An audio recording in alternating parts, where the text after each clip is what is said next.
Rahim. Parameters of the global food issue के सिलसिले में हमने पॉपुलेशन ट्रेंड्स और फिर पॉपुलेशन लैंड रेशो डिस्कस की थी। आज हम क्रॉप यील्ड डिस्कस करेंगे। FAO की रिपोर्ट है कि दुनिया की आबादी बढ़ रही है और उसके साथ पैदावार भी बढ़ रही है, लेकिन ये पैदावार इसके साथ इन कंपैरिजन नहीं जा रही। जो प्रोडक्शन है डेवलपिंग वर्ल्ड में तो वो बेहतर जा रही है बनिस्बत डेवलप वर्ल्ड में बेहतर जा रही है बनिस्बत डेवलपिंग वर्ल्ड के।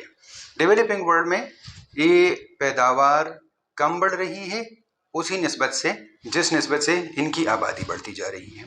अब जो डेवलप वर्ल्ड में जो पैदावार बढ़ रही है तो वो 3 से लेकर 7% तक है। इसमें से कौन से ममालिक आते हैं जो सबसे ज़्यादा जहाँ पे पैदावार बढ़ रही है? तो उसमें से है USA, Japan, France, Germany, Italy और जो दूसरे तरक्की याफ्ता ममालिक हैं वो।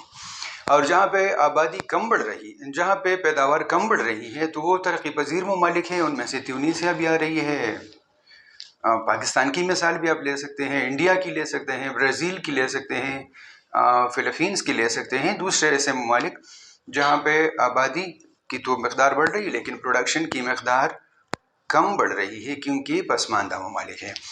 अब जो डेवलप वर्ल्ड है वहाँ पे तो पैदावार ज़्यादा बढ़ रही है और उनकी आबादी में खूब ये है कि उनकी आबादी के बढ़ने की शरह कम है, जबकि डेवलपिंग वर्ल्ड के आबादी की शरह जो है वो ज़्यादा है।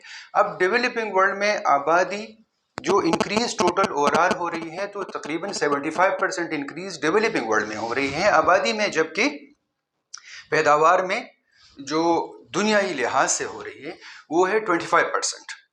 इसका मतलब है कि 75% increase in population. If it is 100% for the entire world तो उसमें से हम लेते हैं कि 75% जो है वो डेवलपिंग वर्ल्ड में हो रही है और 25% जो है उसमें इंक्रीज वो डेवलप वर्ल्ड में हो रही है।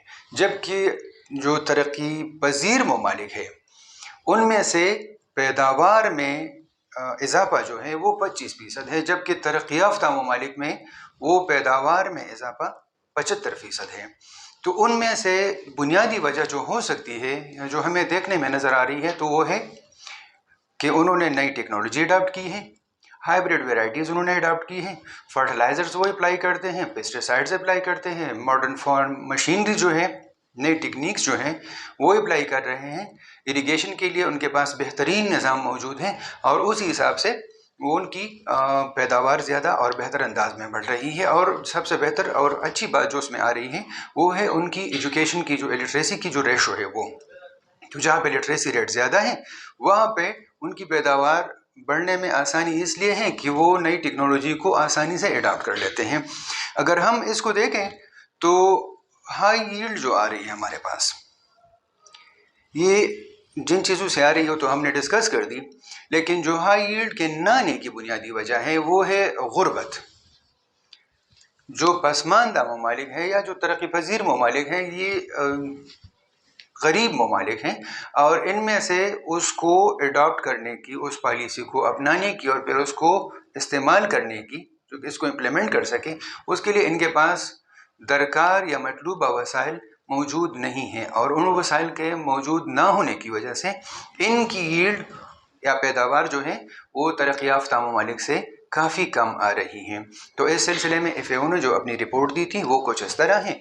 और अगर इन्हीं को मद्देनज़र रख के आगे की पॉलिसी बनाई जाए, पॉलिसी मेकर्स के थ्रू, स्टेट्स के थ्रू तो और इंटरनेशनल डोनर्स के थ्रू, तो ऐन मुमकिन है कि तरक्की पजीर ममालिक की पैदावार भी बढ़ जाए और साथ ही साथ उनके आबादी की शरह भी कंट्रोल हो सके। चूँकि 75% 75% इजाफा जो इजाफा हो रहा है दुनिया में उसका 75% तरक्की पजीर ममालिक में हो रहा है। तो अगर उस पर थोड़ा सा कंट्रोल कर लिया जाए तो फिर ये जो मौजूदा खुराक है तो उम्मीद की जा रही है कि ये दुनिया की आबादी के लिए, उनकी ज़रूरतों को पूरा करने के लिए और बेहतर शहर को बरकरार रखने के लिए ये काफ़ी होगी।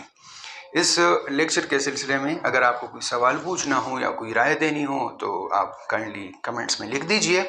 और जो नेक्स्ट लेक्चर्स आ रहे हैं तो इसी में भी हम इसी तरह 1 बाय 1 एक एक करके इस तरह हमने पॉपुलेशन ट्रेंड, फिर पॉपुलेशन लैंड रेशो, अभी क्रॉप यील्ड, फिर इसके बाद यील्ड जो आ रही है हमें लाइव स्टॉक से, क्योंकि लाइव स्टॉक तो एग्रीकल्चर के साथ बहुत ही बुनियादी उसका रिश्ता है, बुनियादी ताल्लुक़ है, तो उस पर बात करेंगे। फिर उसके फर्टिलाइज़र्स और फार्म मशीनरी और उस पर हम जाते रहेंगे ताकि सारी चीज़ें वन बाय वन डिस्कस करें, ताकि फिर उसको आसानी से आप समझ सकें। Thank you. अगर इस सिलसिले में कोई सवाल पूछना है तो आप सवाल पूछिए और हमें अपनी राय भी दीजिए कीमती। Thank you.